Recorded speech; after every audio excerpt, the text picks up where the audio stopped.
काठमाडौँको बागमती नदीको किनारमा हरियो बगैँचा र ठूलो महल जस्तो घरमा बस्थे हरिप्रसाद शर्मा।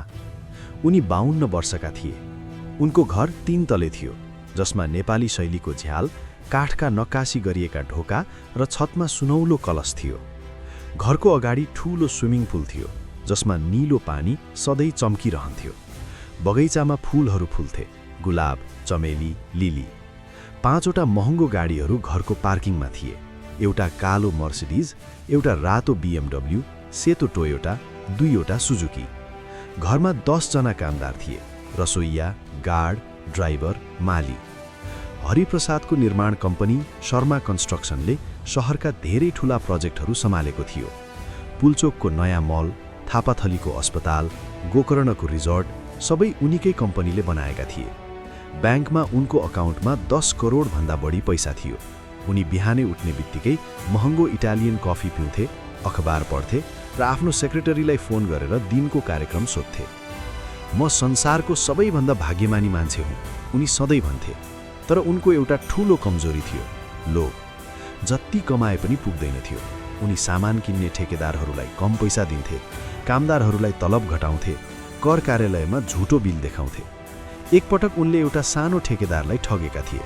त्यो ठेकेदारले घर बनाउनका लागि 50 लाख मागेको थियो, तर हरिले 30 लाख मात्र दिएर काम गराए।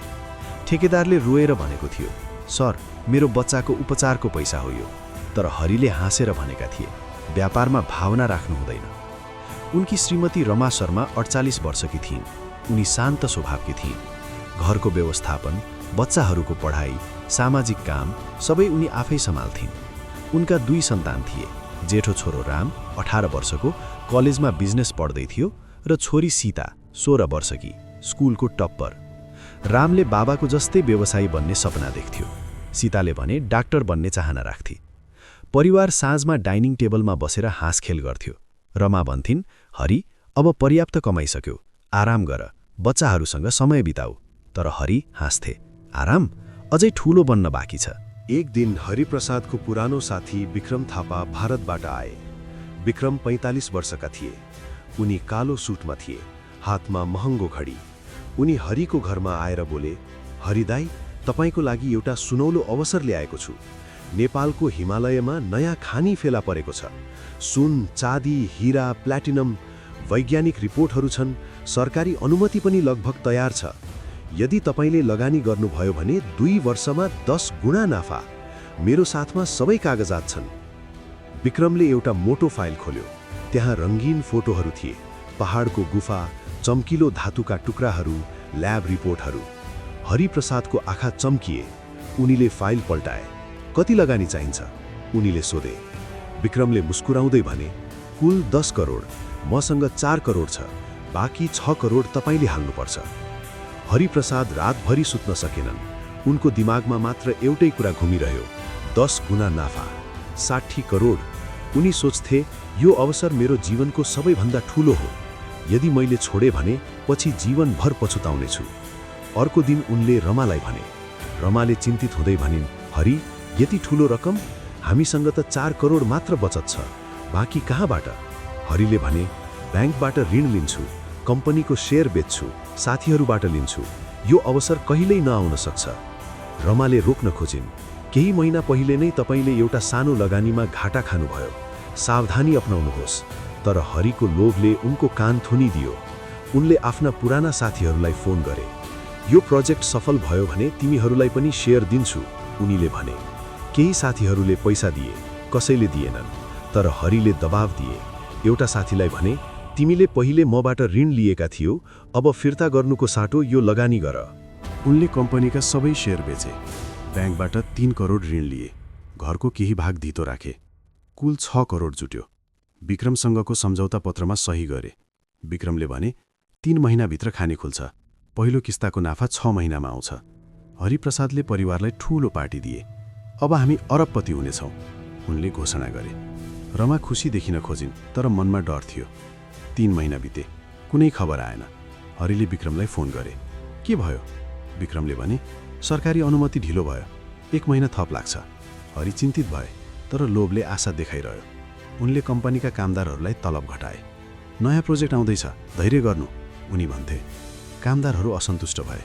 एउटा पुरानो कामदारले भने, सर, मेरो बच्चाको स्कुल फी तिर्न सकिन। हरिले रिसाएर भने, काम गर्न नसक्ने हो भने छोड। घरमा पनि खर्च कटौती भयो।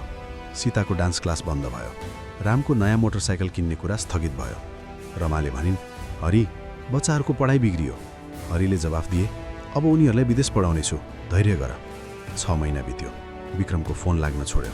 हरिप्रसाद भारत गए। दिल्लीमा विक्रमको घर खाली थियो। छिमेकीले भने, विक्रम त 2 महिना पहिले नै दुबई गए, कहिल्यै फर्किएनन्। हरिले अनुसन्धान गरे। त्यो खानी प्रोजेक्ट पुरै झुटो रहेछ। विक्रमले 20 जना धनीहरूलाई ठगेको थियो। सबै पैसा विदेश लगिसकेको थियो।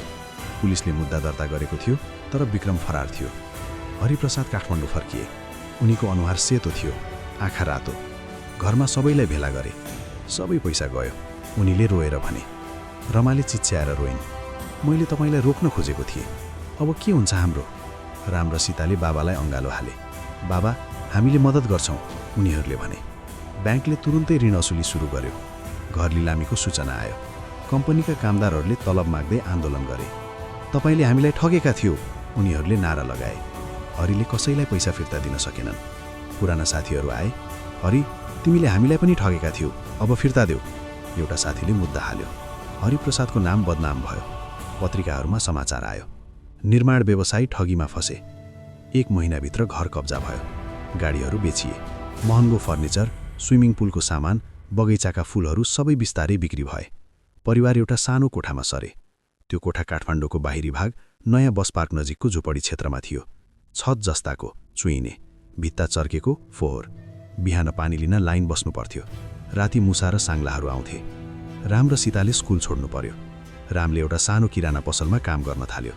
सीताले छिमेकीको घरमा भाडा माझ्ने काम गर्न थालिन्। रमाले अर्काको घरमा सरसफाई र खाना पकाउने काम गर्न थालिन्। हरिप्रसादले पनि एउटा सानो निर्माण साइटमा मजदुरको रूपमा काम गर्न थाले।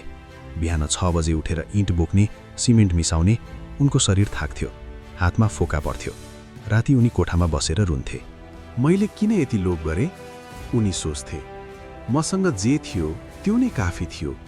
परिवारको माया, बच्चाहरूको हाँसो, राम्रो घर। तर लोभले सबै खायो।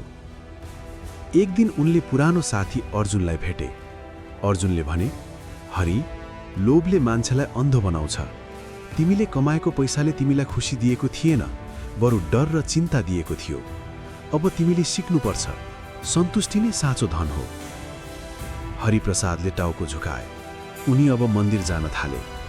बागमती नदीको किनारमा बसेर घण्टौँसम्म सोच्थे, भगवान, मलाई यो दुःख दिइदिनु भयो ताकि म सिकौँ।